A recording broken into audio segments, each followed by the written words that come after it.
Hi guys, welcome back with me again in the channel. On today's tutorial, I'm going to show you how you can add call to actions on your TikTok video. So in here, I've already opened the TikTok apps and I'm going to start just open the TikTok camera, click on a plus icon. Here you can record a video or just use a video from your gallery. For example, in here, I'm going to just select a videos in here. Okay, for example, I'm going to add this ones right here, and after this what you need to do is just click on next again.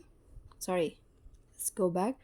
Here you can add stickers, so I'm going to click on the stickers icon, and in here I'm going to find arrow as the keyword, so you can just choose which arrow that you want to use for to add the call to action. So for example, I'm going to just use okay, this one's right here.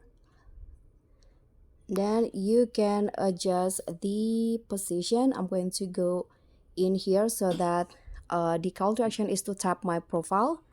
You can adjust the size, and then you can just click on add text. So in here I'm going to add the text. For example, tap to follow.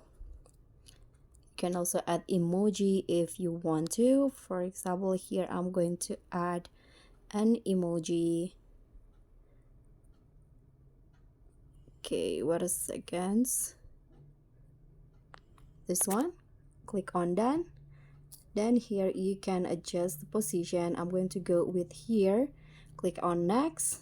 Then you can just add descriptions, captions, and everything. After that you can post, and I'll show you the result for the call to actions. Okay, so this is the result. So this is the call to actions.